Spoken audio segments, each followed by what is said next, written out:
Assalamualaikum warahmatullahi wabarakatuh. Perkenalkan, nama saya Jian Aziza dari kelas Hukum Bisnis MJ504 dengan Prodi Manajemen S1 PJJ. Di sini saya akan mempresentasikan peran hukum bisnis terhadap kasus predatory pricing dan pengaruh bisnis global. Yang pertama yaitu latar belakang masalah. Hukum bisnis adalah kumpulan aturan dan asas hukum yang mengatur kegiatan usaha untuk menciptakan lingkungan bisnis yang adil.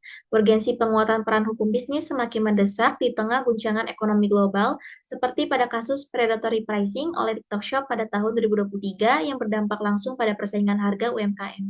Ketimpangan tersebut berpotensi menimbulkan ketidakadilan dan juga merugikan UMKM apabila tidak diimbangi dengan regulasi hukum yang berpihak dan responsif. Adapun identifikasi masalah dari analisis kasus ini yaitu bagaimana peran hukum bisnis terkait predatory pricing, lalu apa saja faktor-faktor yang mempengaruhi adanya praktik predatory pricing oleh TikTok Shop. Adapun data empiris yang telah dianalisis dari studi kasus ini yaitu ditemukan beberapa indikator temuan lapangan dan dampak pada UMKM terkait kasus dugaan predatory pricing oleh TikTok Shop. Dalam data ini menunjukkan bahwa ekspansi TikTok Shop dengan strategi subsidi harga ekstrim berdampak negatif terhadap keberlangsungan UMKM. Pendekatan penelitian ini yaitu menggunakan metode penelitian yuridis normatif dan analisis literatur. Selanjutnya yaitu kajian teori yang dipakai dan juga relevan terkait kasus predatory pricing ini yaitu teori peranan dan hukum bisnis dalam pembangunan hukum nasional, teori instrumen hukum dalam bisnis, teori pengaruh sistem perekonomian global dalam hukum bisnis, dan juga teori pemberdayaan UMKM. Hasil penelitian pembahasan menyatakan predatory pricing adalah salah satu bentuk strategi yang dilakukan oleh pelaku usaha dalam menjual produk dengan harga di bawah harga produksi. Permasalahan ini menunjukkan tantangan UMKM dalam menghadapi platform bisnis global berbasis digital. Adapun dampak ekonomi global atau internasional terkait kasus ini yaitu memaksa UMKM untuk menerapkan harga yang rendah yang dapat menurunkan margin keuntungan, lalu beralihnya strategi berbasis harga bukan kualitas lagi, lalu mengurangi loyalitas pelanggan dan citra merek UMKM. Adapun dampak dalam jangka panjangnya yaitu bisa terjadinya perang harga, monopoli pasar dan juga ancaman bagi ekonomi nasional.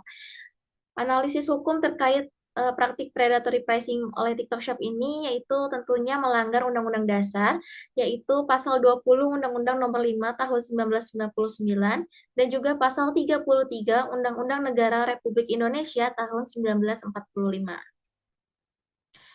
Lalu adapun peran hukum bisnis terkait pemberdayaan UMKM pada kasus predatory pricing oleh TikTok Shop ini, yaitu sebagai perlindungan terhadap UMKM, penegakan hukum dan pengawasan oleh KPPU, sebagai regulasi pemerintah dan juga kolaborasi pemerintah dengan platform. Lalu faktor-faktor yang mempengaruhi terkait terjadinya praktik predatory pricing ini yaitu adanya modal besar dan subsidi platform dari platform asing dan juga impor, lalu live shopping intensif, dan subsidi promosi berkelanjutan. Selanjutnya yaitu kesimpulan terkait analisis ini yaitu hukum bisnis berperan melindungi dan memberdayakan UMKM dari tekanan bisnis global, namun praktik predatory pricing TikTok Shop memicu perang harga dan berpotensi menciptakan monopoli pasar dan melemahkan daya saing UMKM.